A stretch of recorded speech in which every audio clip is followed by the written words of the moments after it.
कि हम जब आएंगे तो किसान के आय को दोगुना कर देंगे। मकई का क्या स्थिति है? खाद कितना में मिला? 1900 रुपये में डीएपी। पोटास कितना में मिला? 1800 में। यूरिया कितना में मिला?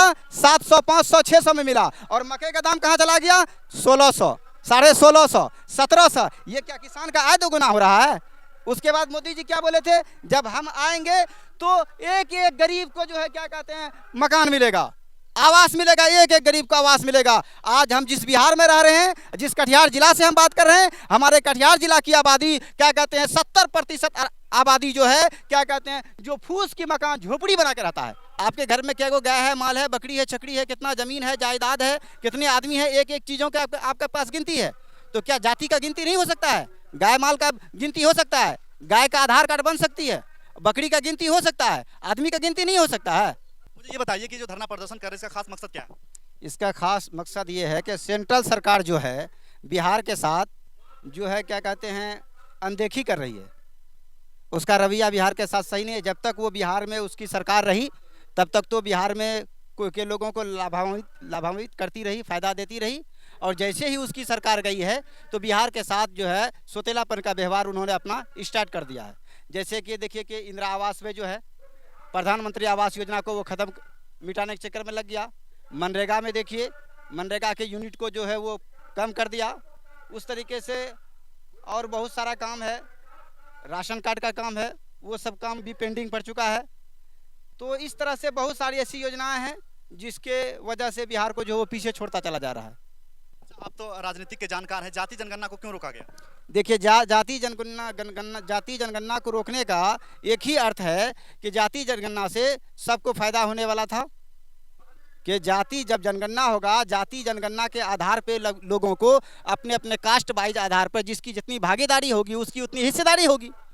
तो इससे मोदी सरकार डर गया और इससे डरकर उन्होंने इस जाति जनगणना को रोक दिया कि लोग जो है क्या कहते हैं सभी लोग जागरूक हो जाएंगे। हमारी जाति इतनी है, जिसकी जात की संख्या जितनी है उतना वो अपनी हिस्सेदारी मांगेगा। नौकरी में मान के चले जिस हमारी अगर 30% की आबादी है, भागीदारी है, तो हमको 30% नौकरी चाहिए।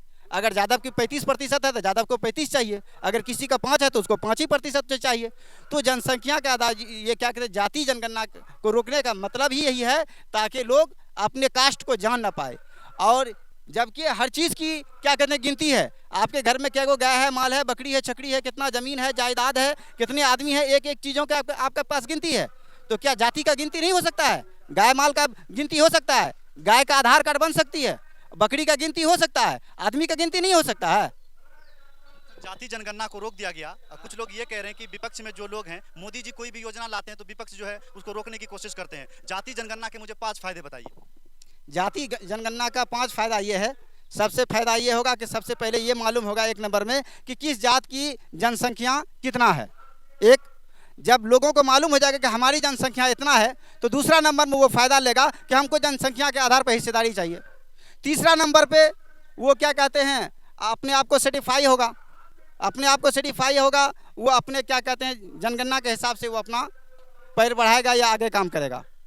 चौथा ये है कि जाति जनगणना के बाद से ये फ़ायदा होने वाला है कि जैसे वो आदमी कन्फर्म हो जाएगा हम फलना जात से हैं, हमारी इतनी जनसंख्या है। और भी बहुत सारे फ़ायदा इससे हो सकते हैं जाति जनगणना से। मैंने देखा पोस्टर में महंगाई और बेरोजगारी लिखा हुआ है। मोदी जी कहते हैं या बीजेपी के लोग कहते हैं कि देश में महंगाई नहीं है। मोदी जी के कहने से हो जाएगा कि देश में जो है क्या कहते हैं महंगाई नहीं है। मोदी जी जब से इस देश में आए हैं, सरकार में आए हैं, तब से महंगाई को जमीन से उठाकर आसमान पर पहुंचा दिए हैं।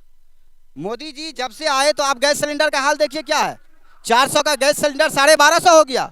मोदी जी जब से आए हैं तब से देखिए कि क्या कहते हैं 40 रुपए का दाल जो 80 रुपए हो गया, कितना दाल 100 से पार कर गया। मोदी जी जब से आए हैं तो बेरोजगारी बढ़ती जा रही है और महंगाई जो है क्या कहते हैं बढ़ती जा रही है। मोदी जी जब से आए हैं तो क्या कहते हैं बोले मोदी जी क्या वादा किए थे कि हम जब आएंगे तो किसान के आय को दोगुना कर देंगे। मकई का क्या स्थिति है? खाद कितना में मिला? 1900 रुपये में डीएपी। पोटास कितना में मिला? 1800 में। यूरिया कितना में मिला? 700, 500, 600 में मिला। और मकई का दाम कहाँ चला गया? 1600, 1650, 1700। ये क्या किसान का आय दोगुना हो रहा है? उसके बाद मोदी जी क्या बोले थे? जब हम आएंगे तो एक एक गरीब को जो है क्या कहते हैं मकान मिलेगा, आवास मिलेगा, एक एक गरीब को आवास मिलेगा। आज हम जिस बिहार में रह रहे हैं, जिस कटिहार जिला से हम बात कर रहे हैं, हमारे कटिहार जिला की आबादी क्या कहते हैं 70% आबादी जो है क्या कहते हैं जो फूस की मकान झोपड़ी बना के रहता है। जो 70% अभी और आज के डेट में 70% आदमी फूस की झोपड़ी में जीवन बसर कर रहा है। तो कहाँ चला गया मोदी जी का ये क्या कहते हैं भाषण कि हम जो है सभी को गरीबों को जो है मकान दे देंगे। अच्छा, मुझे एक अंतिम सवाल मैं आपसे करना चाहूंगा और जानना ये चाहूंगा कि आपकी सरकार आएगी, महागठबंधन की सरकार आएगी, तो क्या महंगाई कम हो जाएगी? ऑटोमेटिक बात है, हम लोगों को विश्वास और भरोसा है महागठबंधन की सरकार पे कि जब महागठबंधन की सरकार बनेगी या कांग्रेस की या जिसकी भी सरकार सेंटर में बदले मोदी जी के अलावा किसी की भी सरकार सेंटर में बनेगी तो महंगाई ऑटोमेटिक घटेगी। नौकरी मिल जाएगी? एकदम हमें उम्मीद है कि नौकरी भी मिलेगी, एकदम मिलेगी। बहुत बहुत शुक्रिया हमसे जुड़ने के लिए, बातचीत करने के लिए। कैमरामैन भारती के साथ मैं शम्स तबरेज, सालेपुरी, कटिहार, बिहार।